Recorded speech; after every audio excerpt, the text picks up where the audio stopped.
Alright mga amigos, 12 round majority draw ang naging hatol ng tatlong hurado sa naging laban ni na WBC World Welterweight Champion Mario Barrios at pambansang kamao Manny Pacquiao kahapon sa Las Vegas.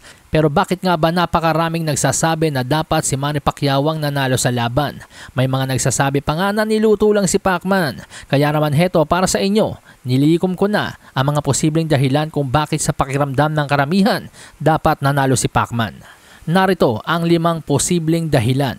Number 5, mas mataas ang will to win ni Manny Pacquiao kaysa kay Mario Barrios. Mas ramdam ng mga tao.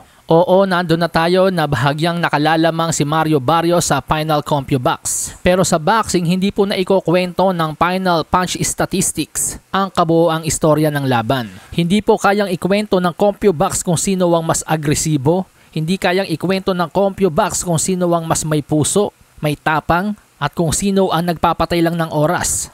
Kung mayroon mang malaking pagkukulang sa laban, mas malaki po ang pagkukulang ni Mario Barrios kaysa kay Manny Pacquiao. Tingnan nyo na lang yung work rate sa kabila ng age gap. Hindi niya pinakita ang alpha energy na inaasahan sa isang reigning champion. Kulang sa sustained pressure, kulang sa follow-up. At tingnan ang body language at ring presence. Hindi siya nagpakita ng I am the man aura. Walang bravado, walang psychological dominance, para siyang nahihiya sa spotlight. Sa madaling sabi, mas ramdam ng mga tao na mas gutom si Pacquiao. Mas mataas ang will to win nito. Kaya hindi po natin masisisi ang mga manonood kung maramdaman nila na mas karapat dapat tanghaling panalo si Manny Pacquiao kontra kay Mario Barrios. Alright, number 4, nagmistulang magkaedad. Sa edad na 30, dapat siya ang nagpakita ng confidence, swagger at killer instinct. Pero sa bandang huli, si Pacquiao pa rin ang nagdikta ng tempo sa mas maraming rounds. Na kay Barrios ang bentahin ng kabataan, na kay Barrios ang bentahin ng haba, na kay Barrios ang bentahin ng tangkad, na kay Barrios ang bentahin ng bigat. Sa history ng boxing, kapag napasa kamay ng isang boksingero ang mga ganyang klaseng bentahe sa laban, nagagawa nilang saktan, nagagawa nilang patumbahin, nagagawa nilang patulugin ang kanilang kalaban. Pero sa kabila ng mga bentaheng yan ni Barrios, siya pa ang nagmistulang survival mode sa laban. Kaya hindi po natin masisisi ang mga manonood kung maramdaman nila na mas karapat dapat tanghaling panalo si Manny Pacquiao kontra kay Mario Barrios. Alright, number 3, pribilehiyo ng alamat. Sa naging laban ni Pacquiao kay Barrios, hindi nabigyan si Pacquiao ng VIP pass o pribilehiyo ng isang alamat. Sa boxing, may mga pagkakataon na ang mga Hall of Famers o dating champions ay nabibigyan ng pabor sa mga close decisions, lalo na kung competitive ang laban. Ito ay parang respect bonus sa legacy nila. Hindi opisyal pero nangyayari sa history ng sport. Pero sa naging laban nga po ni Pacquiao kay Barrios, majority draw ang naging resulta. Kahit maraming eksperto ang nagsasabing si Pacquiao ang mas agresibo at mas gutom sa panalo.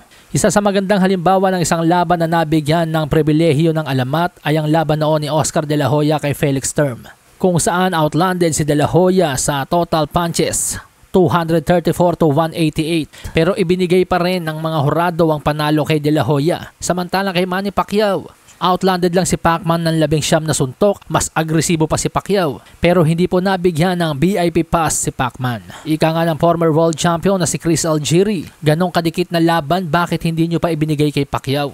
Now, punta tayo sa number 2.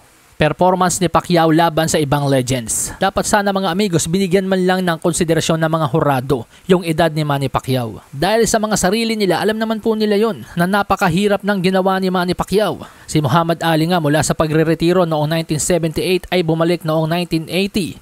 Sa edad 38 anyos nilabanan si Larry Holmes, pero binugbog siya nito. Si Mike Tyson binugbog ni Donnie Williams at Kevin McBride sa edad 38 anyos. Sa edad 40 anyos, binugbog naman si Sugar Ray Leonard ni Hector Macho Camacho at maging si Julio Cesar Chavez Sr. bagsak kay Kostchatsu sa edad 38.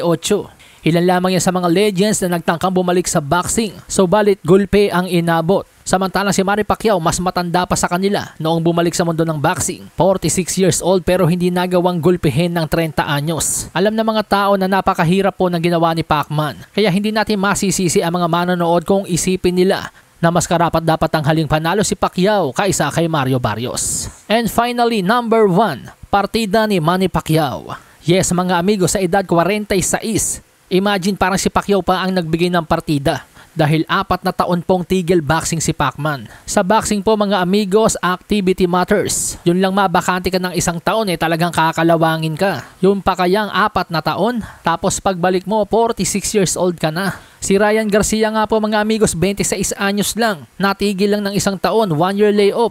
Pero ginagawa na nilang dahilan yon ng pagkatalo nito kay Rolly Romero. Heto pa isang partida ni Pacquiao mga amigos sa laban. Si Mario Barrios po mga amigos noong 2021 tinalo ni Gervonta Tank Davis via 11th round TKO. Pero weight drain po si Barrios sapagkat mayroong rehydration clause ang kanilang bakbakan. Ibig sabihin hindi po nagawa ni Mario Barrios makapagpalobo sa kanyang gustong timbang. Imagine, prime Gervonta Tank Davis humirit ng rehydration clause kay Barrios, samantalang ang 46 years old Manny Pacquiao lumaban kay Mario Barrios nang walang rehydration clause kung saan nakapagpalobo si Barrios ng hanggang 168 pounds o katumbas na ng super middleweight. Ayon sa mga commentators, sa kabila na maraming disadvantages ni Pacman sa laban, nagawa pa rin ito maipagsabayan sa mas bata at mas malaking si Mario Barrios. Kaya hindi po natin masisisi ang mga manonood kung maramdaman nila na mas karapat dapat tanghaling panalo si Manny Pacquiao kontra kay Mario Barrios.